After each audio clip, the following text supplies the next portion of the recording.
Hello friends, welcome back to NVR updates YouTube channel. PGCET 2024 ಅಪ್ಡೇಟ್ಗೆ ಸ್ವಾಗತ. ಇವತ್ತಿನ ಈ ವಿಡಿಯೋದಲ್ಲಿ ನಾವು ಡಾಕ್ಯುಮೆಂಟ್ ವೆರಿಫಿಕೇಷನ್ನು ಯಾರಿಗೆಲ್ಲ ಆಫ್ಲೈನ್ ಇದೆ ಹಾಗೆ ಆನ್ಲೈನಲ್ಲಿ ಇದೆಯೋ ಅಂತ ತಿಳ್ಕೊಳ್ಳೋಣ. ಹಾಗೆ ಆಫ್ಲೈನಲ್ಲಿರೋ ವಿದ್ಯಾರ್ಥಿಗಳಿಗೆ ಯಾವ್ಯಾವ ಡಾಕ್ಯುಮೆಂಟ್ಸ್ ಆದರೆ ತೊಗೊಂಡೋಗಬೇಕು, ಹಾಗೆ ಆನ್ಲೈನಲ್ಲಿ ವೆರಿಫಿಕೇಷನ್ನು ಮಾಡೋವ್ರಿಗೂ ಯಾವ್ಯಾವ ಡಾಕ್ಯುಮೆಂಟ್ಸ್ ಆದರೆ ಬೇಕು, ಆ ಡಾಕ್ಯುಮೆಂಟ್ಸ್ನ ಎಲ್ಲಿ ಪ್ರೊಡ್ಯೂಸ್ ಮಾಡಬೇಕು ಅಂತ ಕಂಪ್ಲೀಟಾಗಿ ಎಲ್ಲ ಕ್ಲಾಸಸ್ಸು ABCD ಹಾಗೆ ಹೆಚ್ಚು ಎಲ್ಲ ಕ್ಲಾಸಸ್ಗೆ, ಹಾಗೆ ಸ್ಪಾನ್ಸರ್ಡ್ ಕೋಟಾ ಯಾರೆಲ್ಲ ಪಾರ್ಟ್ ಟೈಮ್ಗೆ ಸ್ಪಾನ್ಸರ್ಡ್ ಕೋಟಾ ಮೂಲಕ ಜಾಯ್ನ್ ಆಗಿರ್ತಿರೋ ಆ ವಿದ್ಯಾರ್ಥಿಗಳು ಯಾವ ಸರ್ಟಿಫಿಕೇಟ್ಸ್ ಆದರೆ ಸಬ್ಮಿಟ್ ಮಾಡಬೇಕು ಅಂತ ಕಂಪ್ಲೀಟಾಗಿ ನಾವು ಈ ವಿಡಿಯೋಲ್ಲಾದರೆ ತಿಳ್ಕೊಳ್ಳೋಣ. ಅದಕ್ಕೂ ಮುನ್ನ ನಮ್ಮ ಚಾನಲ್ಗೆ ಇನ್ನೂ ಯಾರು ಸಬ್ಸ್ಕ್ರೈಬ್ ಆಗಿಲ್ಲೋ ಸಬ್ಸ್ಕ್ರೈಬ್ ಆಗಿ, ಹಾಗೆ ವಿಡಿಯೋ ಇನ್ಫಾರ್ಮೇಟಿವ್ ಅಂತಲ್ಲಿ ತಪ್ಪದೆ ವಿಡಿಯೋಗಾದರೆ ಒಂದು ಲೈಕ್ ಆದರೆ ಮಾಡಿ. ಇದೇ ರೀತಿ ನಿಮಗೆ ಕಂಟಿನ್ಯೂಸ್ ಆಗಿ ಅಪ್ ಟು ನೀವು ಅಡ್ಮಿಷನ್ ಆಗೋ ತನಕ PGCET ಕೌನ್ಸ್ಲಿಂಗ್ ಅಪ್ಡೇಟ್ಸ್ ಆದರೆ ಸಿಗ್ತಾ ಹೋಗುತ್ತೆ ನಮ್ಮ ಚಾನಲಲ್ಲಿ.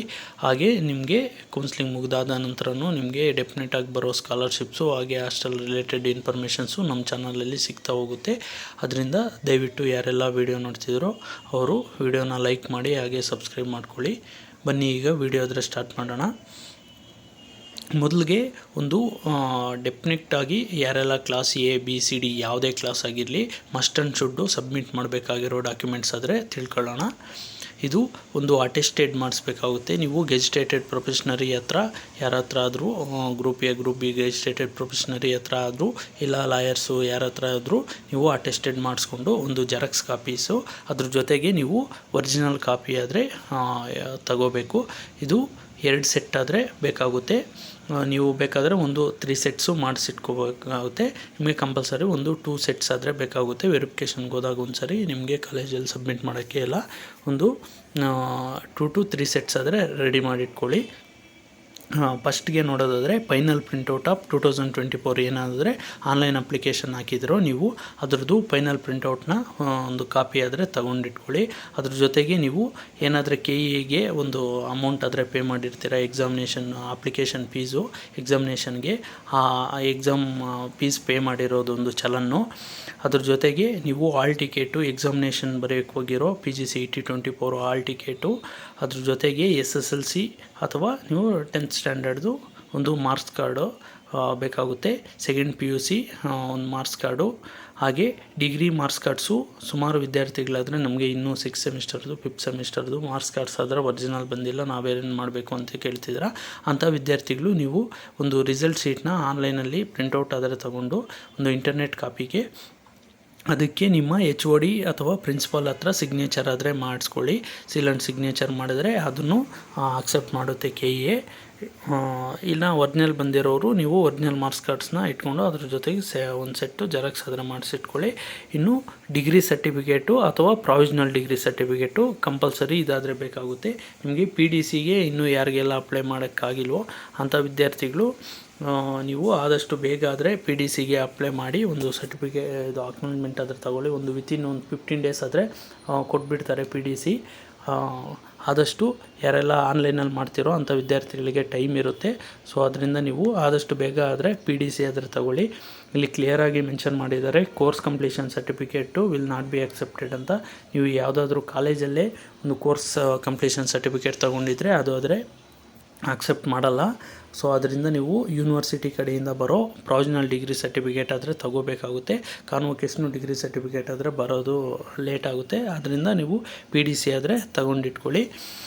ಇನ್ನು ಯಾರೆಲ್ಲ ಒಂದು ಕ್ಯಾಸ್ಟ್ ಇನ್ಕಮ್ಮು ಒಂದು ರಿಸರ್ವೇಷನ್ ಕ್ಲೈಮ್ ಮಾಡಿರ್ತೀರೋ ಅಂಥ ವಿದ್ಯಾರ್ಥಿಗಳು ಒಂದು SC ST ಆಗಿರ್ಬೋದು, OBC ಆಗಿರ್ಬೋದು, ಎಲ್ಲ ವಿದ್ಯಾರ್ಥಿಗಳು ನೀವಾದರೆ ಒಂದು ಕ್ಯಾಸ್ಟ್ ಇನ್ಕಮ್ ಸರ್ಟಿಫಿಕೇಟ್ ಆದರೆ ಇಟ್ಕೊಂಡಿರಬೇಕು. ಅದು ಒಂದು ವ್ಯಾಲಿಡಲ್ಲಿರಬೇಕು, ಇನ್ನೂ ಒಂದು ಎಕ್ಸ್ಪೈರ್ ಆದರೆ ಆಗಿರಬಾರ್ದು. ಯಾರ್ದೆಲ್ಲ ಎಕ್ಸ್ಪೈರ್ ಆಗಿದ್ದರೂ ಸುಮಾರು ವಿದ್ಯಾರ್ಥಿಗಳಾದರೆ ಎಕ್ಸ್ಪೈರ್ ಆಗಿದೆ ಅಂತ ಕೇಳ್ತಿದ್ದೀರಾ. ಅಂಥ ವಿದ್ಯಾರ್ಥಿಗಳು ಆದಷ್ಟು ಬೇಗ ಆದರೆ ರಿನ್ಯೂವಲ್ಗೆ ಅಪ್ಲೈ ಮಾಡಿ. ಒಂದು RD ಎಂಟ್ರಿಗೆ ಮತ್ತು ಒಂದು ಕಾಲಾವಕಾಶ ಆದರೆ ಕೊಡ್ತಾರೆ. ಲಾಸ್ಟ್ ಇಯರ್ ಎಲ್ಲ ಕೊಟ್ಟಿದ್ದರು. ಒಂದು ಡಾಕ್ಯುಮೆಂಟ್ ವೆರಿಫಿಕೇಷನ್ ಮುಂಚೆ ಒಂದು ಡಿಗ್ರಿ ಮಾರ್ಕ್ಸ್ ಎಂಟ್ರಿ ಮಾಡೋಕ್ಕೆ, ಹಾಗೆ ಒಂದು RD ಎಂಟ್ರಿ ಮಾಡೋಕ್ಕಾದರೆ ಲಾಸ್ಟ್ ಇಯರು ಒಂದು ಅವಕಾಶ ಆದರೆ ಕೊಟ್ಟಿದ್ದರು. ಈ ವರ್ಷವೂ ಕೊಡ್ಬೋದು, ಇಲ್ಲ ನೀವು ಡೈರೆಕ್ಟಾಗಿ KE ಎಲ್ಲಾದರೂ ಚೇಂಜ್ ಮಾಡಿಸ್ಕೋಬೋದು.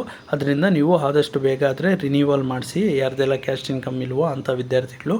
ಇನ್ನು ಅದ್ರ ಜೊತೆಗೆ ನೀವು ಸ್ಟಡಿ ಸರ್ಟಿಫಿಕೇಟು ಒಂದು 7 ಇಯರ್ಸ್ದು ಕರ್ನಾಟಕದಲ್ಲಿ ಓದಿರೋ ಥರ ಒಂದು ಟಿಲ್ ನೀವು 10th ಇಲ್ಲ 12th ಇಲ್ಲ ಡಿಗ್ರಿವರೆಗೂ ಅಪ್ ಟು ನೀವು ಒಂದು ಸ್ಟಡಿ ಸರ್ಟಿಫಿಕೇಟ್ ಆದರೆ ತಗೊಂಡು ಅದರಲ್ಲಿ BEO ಅಥವಾ DDPO ಆಫೀಸಲ್ಲಿ ಒಂದು ಸಿಗ್ನೇಚರ್ ಆದರೆ ಮಾಡಿಸ್ಬೇಕಾಗುತ್ತೆ.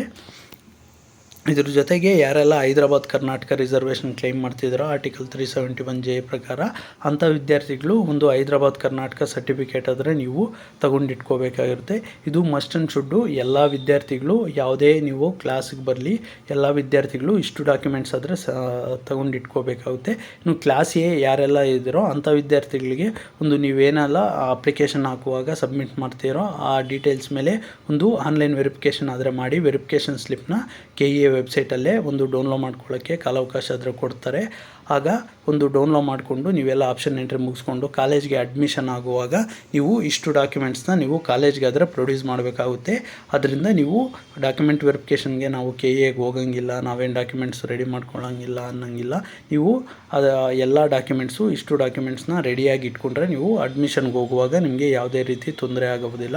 ಒಂದು 2 to 3 ಡೇಸ್ ಆದರೆ ಟೈಮ್ ಕೊಡ್ತಾರಲ್ಲ ರಿಪೋರ್ಟಿಂಗೆಲ್ಲ, ಅಷ್ಟರೊಳಗಡೆ ನೀವು ಇಷ್ಟು ಡಾಕ್ಯುಮೆಂಟ್ಸ್ನ ರೆಡಿಯಾಗಿ ಇಟ್ಕೊಳ್ಳಿ. ಇದು ಎಲ್ಲ ಕ್ಲಾಸಸ್ಗೂ ಬರುತ್ತೆ. ಇನ್ನು ಸಪ್ರೇಟಾಗಿ ಕ್ಲಾಸ್ ಬಿ ಹಾಗೆ C ವಿದ್ಯಾರ್ಥಿಗಳಿಗೆ D ವಿದ್ಯಾರ್ಥಿಗಳಿಗೆ ಯಾವ್ಯಾವ ಡಾಕ್ಯುಮೆಂಟ್ ಸಬ್ಮಿಟ್ ಮಾಡಬೇಕು ಅಂತ ನೋಡೋಣ.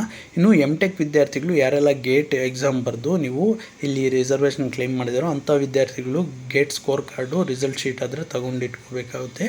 ಇದು ಎಲ್ಲ ಹೇಳ್ತಿರೋ ಡಾಕ್ಯುಮೆಂಟ್ಸ್ ಎಲ್ಲ ಅಟೆಸ್ಟೆಡ್ ಆದರೆ ಮಾಡಿಸ್ಬೇಕಾಗುತ್ತೆ. ಜೊತೆಗೆ ಒರಿಜಿನಲ್ ಡಾಕ್ಯುಮೆಂಟ್ಸು ಬೇಕಾಗುತ್ತೆ. ಇನ್ನು ಕ್ಲಾಸ್ ಬಿ ಯಾರ್ದೆಲ್ಲ MTech ವಿದ್ಯಾರ್ಥಿಗಳು ಬರ್ತೀರಾ, ಕ್ಲಾಸ್ ಬಿ ಹಾಗೆ C D ಎಲ್ಲ. ಇನ್ನು MBA MCAಗೆಲ್ಲ ಒಂದು ಕ್ಲಾಸ್ ಎ ಹಾಗೆ ಕ್ಲಾಸ್ ಬಿ ಅಷ್ಟೇ ಇರುತ್ತೆ. ಈ ಕ್ಲಾಸ್ ಬಿಯಲ್ಲಿ ಯಾರೆಲ್ಲ ಒಂದು ಪೇರೆಂಟ್ಸಲ್ಲಿ ಕರ್ನಾಟಕದಲ್ಲಿ ಇದ್ದೀರಾ ಅಂತ ಯಾರೆಲ್ಲ ಕ್ಲೈಮ್ ಮಾಡಿರ್ತೀರಾ ಅಂಥ ವಿದ್ಯಾರ್ಥಿಗಳು a certificate for either of the parent having studied for at least 7 years in Karnataka from the head of the educational institute where he or she had studied. ನಿಮ್ಮ ಪೇರೆಂಟ್ಸ್ ಏನಾದರೂ ಒಂದು 7 years ಕರ್ನಾಟಕದಲ್ಲಿ ಓದಿದರೆ ಅವ್ರದ್ದು ಒಂದು ಸ್ಟಡಿ ಸರ್ಟಿಫಿಕೇಟ್ ಆದರೆ ತಗೋಬೇಕಾಗುತ್ತೆ.